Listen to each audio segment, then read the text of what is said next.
बच्चों तो यहाँ पे मैं एनसीईआरटी का एक्सरसाइज का क्वेश्चन जो है उसका सॉल्यूशन दे रहा हूँ। ठीक है, सबसे पहला क्वेश्चन है estimate the fraction of molecular volume to the actual volume occupied by oxygen gas at STP. Take the diameter of oxygen molecule to be 3 angstrom. ठीक है, तो हम जानते हैं बेटा, अगर हम 12.1 की बात करें, so this is 12.1 question number. So at STP 1 mole of gas contains Avogadro number. ठीक है, एंड वॉल्यूम कितना होता है बेटा 22.4 लीटर होता है.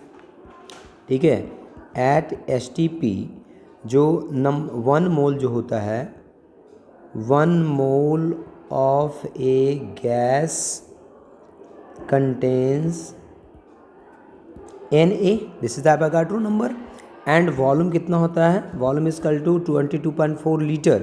सो 22400 कितना हम लिख सकते हैं इसको, सेंटीमीटर क्यूब लिख सकते हैं.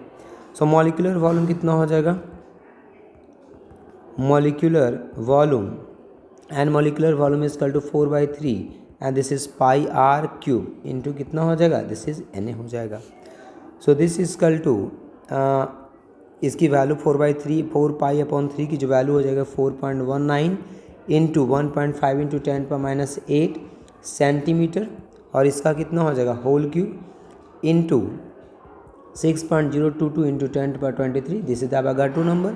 सो दिस इज इक्वल टू बेटा, इसको कैलकुलेट करोगे तो 8.51 सेंटीमीटर कितना आ जाएगा, क्यूब आ जाएगा. ठीक है, एक्चुअल वॉल्यूम जो है बेटा 22400 सेंटीमीटर क्यूब है. So this is equal to molecular volume upon actual volume and this is equal to 8.51 centimetre cube divided by 22400 centimeter cube. So this is equal to approximately 3.8 into 10 power minus 4. So approximately इसको हम लिख सकते हैं 4 into 10 power minus 4. This is the answer. Now next question है 12.2.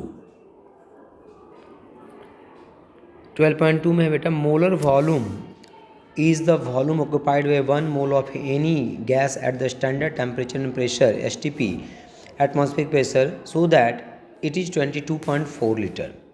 So बेटा 12.2 को अगर हम देखें, question number 12.2, so number of mole is equal to कितना हो जाएगा 1 mole, and pressure is equal to कितना है 1 atm, and this is equal to 1.013 into 10 power कितना हो जाएगा 5 न्यूटन पर मीटर कितना हो जाएगा square, and R is equal to हो जाएगा 8.31 जूल पर मोल कितना हो जाएगा kelvin, and temperature is equal to हो जाएगा 373 कितना हो जाएगा kelvin.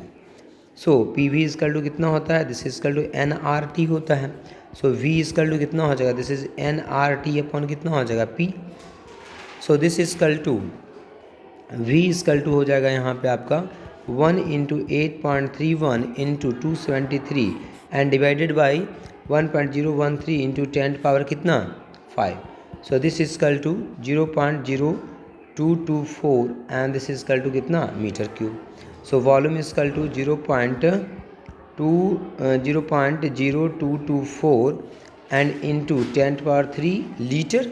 So this is equal to 22.4 कितना हो जाएगा litre. This is the answer. बच्चों नेक्स्ट क्वेश्चन 12.3 है, और 12.3 को अगर हम देखें बेटा यहाँ पे, तो एक ग्राफ यहाँ पे गिवन है. अब PV अपॉन T का और प्रेशर का ग्राफ है. क्वेश्चन है what does the dotted plot signify. ये जो डॉटेड लाइन है बेटा यहाँ पे, ये क्या चीज़ बता रहा है. तो देखो डॉटेड लाइन जो है ये बता रहा है कि PV अपॉन T यहाँ पे क्या है कांस्टेंट. तो अगर 13.3 का ए पार्ट हम देखें तो डॉटेड लाइन बता रहा है बेटा कि PV upon T and this is equal to क्या है कांस्टेंट इनटू R है. ठीक है, कांस्टेंट PV अपॉन T जो है कांस्टेंट है, तो कांस्टेंट क्या है, let this is equal to R है, तो PV इजकल टू कितना हो जाएगा RT, and PV is equal to NRT लिख लो या फिर NRT लिख लो. ये किसके लिए लाई करता है बेटा? तो आइडियल गैस इक्वेशन के लिए। सो ये क्या बता रहा है आपको? ये बता रहा है कि behaviour of a ideal gas की बात कर रहा है ये ए पार्ट का। बी पार्ट में है बेटा, बी पार्ट में आपसे कहा है कि which is true, T1 is greater than T2 और T2 is greater than T1।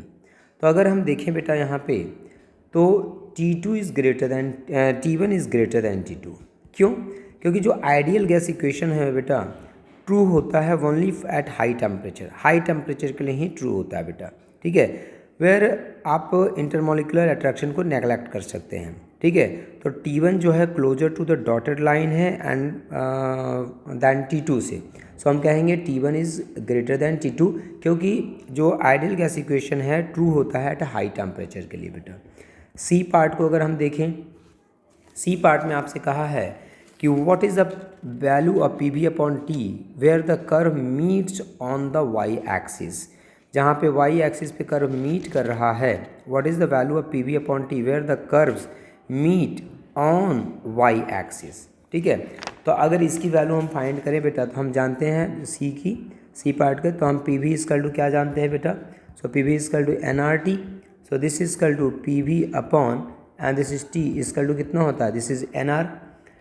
In presence of N number of moles of oxygen कितना होता है बेटा? गिवन है आपको 1 × 10⁻³ kg and number of moles कितना हो जाएगा इसका? तो नंबर ऑफ N जो है आपका नंबर ऑफ मोल है, number of mole equal to कितना हो जाएगा तुम्हारा? 1/32, ठीक है, क्योंकि 1 × 10⁻³ kg है।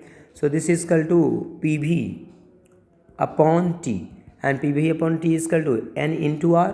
सो 1/32 इंटू कितना? R equal to 8.31। So this equal to कितना हो जाएगा? 0.26 जूल पर क्या हो जाएगा? Kelvin. Now d part, d part में क्या कहा है बेटा?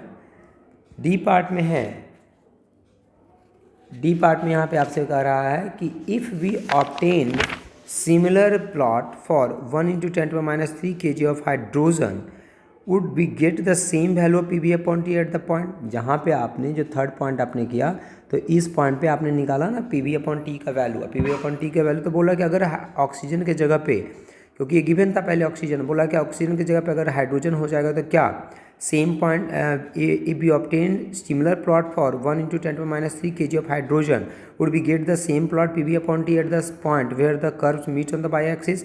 If not what mass of hydrogen yields the same value of PV upon T, ठीक है। बोला PV अपॉन T के लिए अगर ऐसा नहीं होता है तो PV अपॉन T के लिए आप बताइए कि जो वैल्यू होगी वो कहाँ पे सेम होगी? सबसे पहली बात तो नहीं, ऐसा नहीं होगा, क्योंकि ऑक्सीजन अलग है बेटा, उसका नंबर ऑफ मोल्स वगैरह अलग हो जाएगा, हाइड्रोजन का अलग होगा। तो पहला है कि नहीं, वो पॉसिबल नहीं है, सेम कर्व उसके लिए नहीं बनेगा, सेम अगर हम मास लेते हैं तो क्या हो जाएगा? तो मान लिया जाए कि m with the mass of the hydrogen, अगर हम mass of hydrogen equal to m ले लेते हैं बेटा, ठीक है। मास ऑफ हाइड्रोजन कितना है? m। So n equal to कितना? m upon 2.02 molecular mass and this equal to इतना हो जाएगा कितना? Mole. So this equal to NR equal to कितना हो जाएगा? So this equal to 0.26 joule per kg आया है PV अपॉन T की value. So n equal to कितना हो जाएगा? 0.26 divided by 8.31। So this equal to हो जाएगा तुम्हारा कितना? 0.031। सो इसको इक्वेट कर दो। So m equal to n into 2.02 gram. So this equal to हो जाएगा 0.031 into 2.02 gram. So this equal to हो जाएगा आपका 6.3 into 10⁻⁵ and this equal to kg। This is the answer.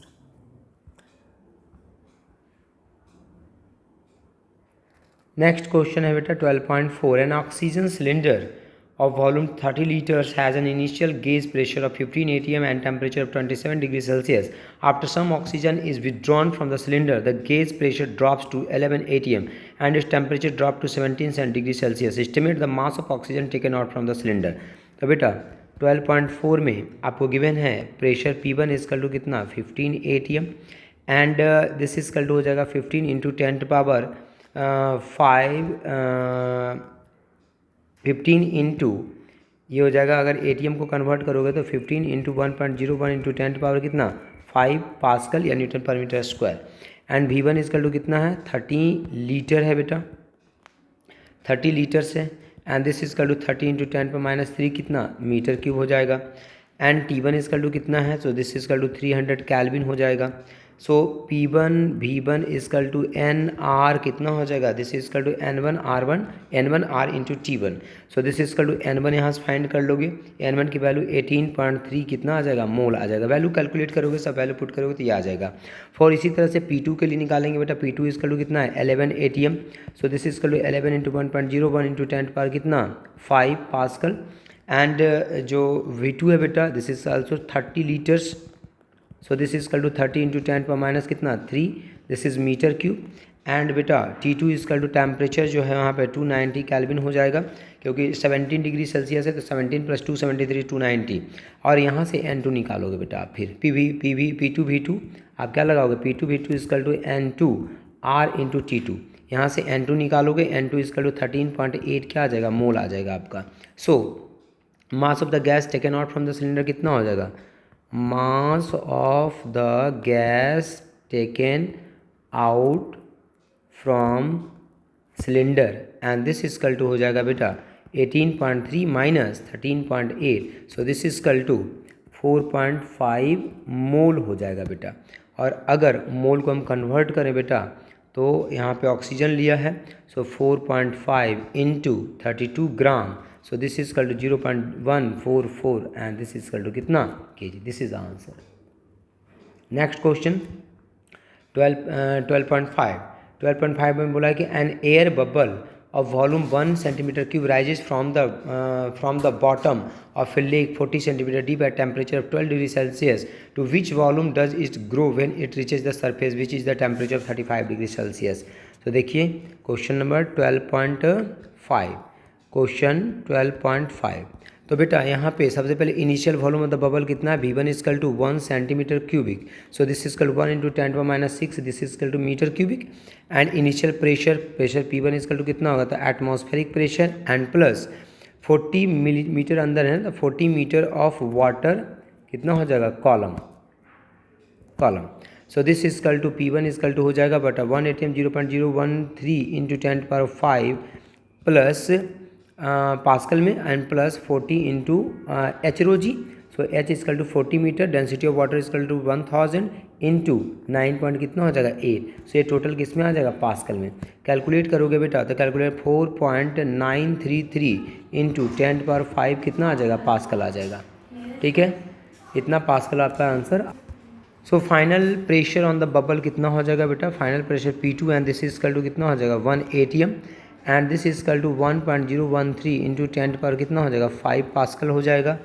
And initial temperature T1 equal to हो जाएगा आपका 12 degree Celsius है तो 285 केल्विन हो जाएगा। एंड T2 इजकल टू हो जाएगा 35 + 273 इजकल टू 308 कितना हो जाएगा, केल्विन।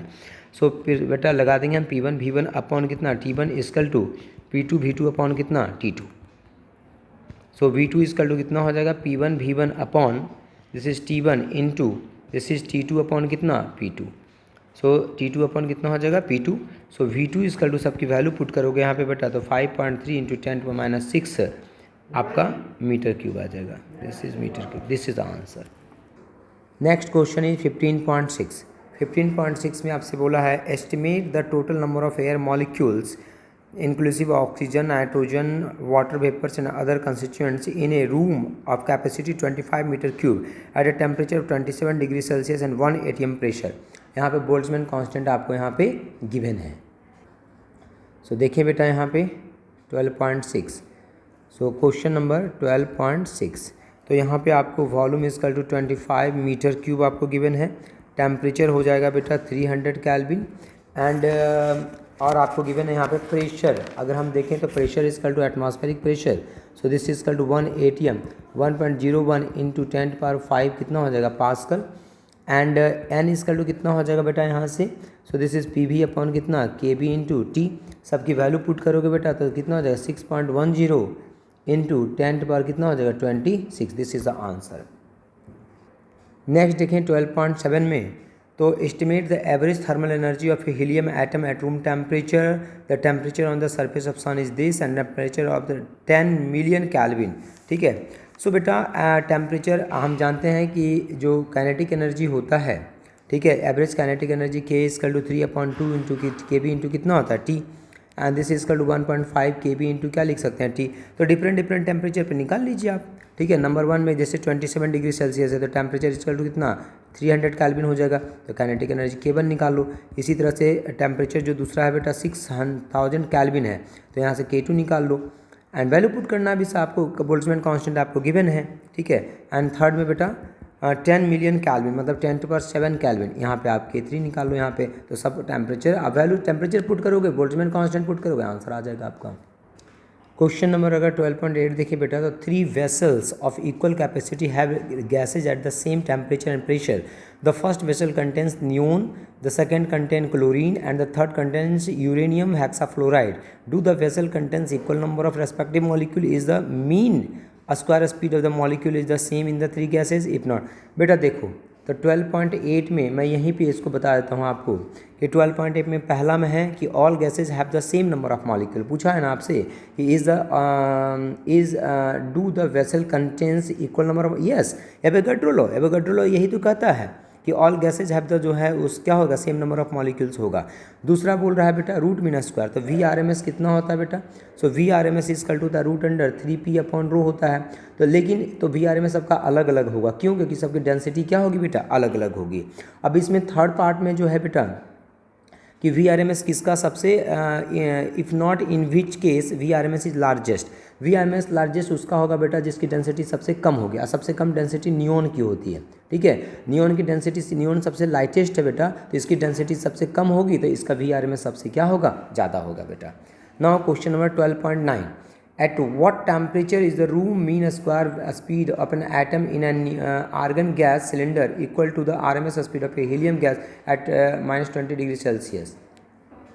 तो क्वेश्चन नंबर 12.9 में बेटा आपको जैसे VRMS आपको पता है, क्वेश्चन 12.9 में 12.8 हमने करा दिया ऊपर आपको, ठीक है। 12.9 में हो गया आपका VRMS, and this is VRMS equal to root under 3 kBT/, कितना होता है बेटा m होता है।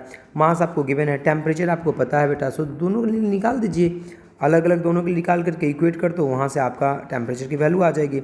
VRMS फॉर आर्गन के लिए मान लीजिए this is for argon and this is for आप ले रहे हैं हीलियम, और इसके लिए रूट अंडर कितना हो जाएगा 3 kB and this is T' कितना हो जाएगा m'। वैल्यू पुट करो, दोनों को इक्वेट कर दो, VRMS argon and this is to VRMS R' मतलब हमने हीलियम के लिए लिया, इक्वेट कीजिए, यहाँ से टेम्परेचर की वैल्यू आपकी निकल जाएगी। 12.10 को अगर देखें बेटा, तो 12.10 कहता है estimate the mean free path and collision frequency of a nitrogen molecule in a cylinder containing nitrogen at 2 atmosphere and temperature 17 degree Celsius. Take the radius of a nitrogen molecule to be रफली 1 angstrom, compare the collision time with time molecule. फिर देखो बेटा सबसे पहले इसमें आपको find करना है 12.10 में सबसे पहले आपको मीन फ्री पाथ है, mean free path is to 1/√2 pi d² n भी लगाना है बेटा आपको, सब वैल्यू आपको गिवन है, यहाँ से आपका ये निकल जाएगा। जब मीन फ्री पाथ निकल जाएगा बेटा तो VRMS निकाल लेंगे यहाँ से आप, and VRMS is root under कितना 3 kBT/ कितना होता है m होता है, kB होता है Boltzmann constant. And now collision frequency, and collision frequency is जो हो जाएगा बेटा, सो this is VRMS upon mean free path निकल जाएगा।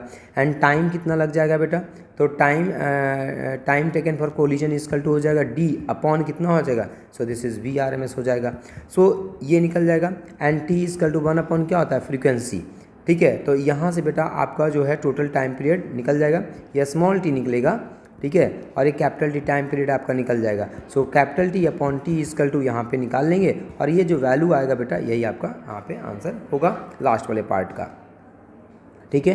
तो इस तरह से मैंने सारे क्वेश्चन जो NCERT में है बेटा आपके एक्सरसाइज में KTG में वो सारे हमने डिस्कस कर दिए बेटा आपसे।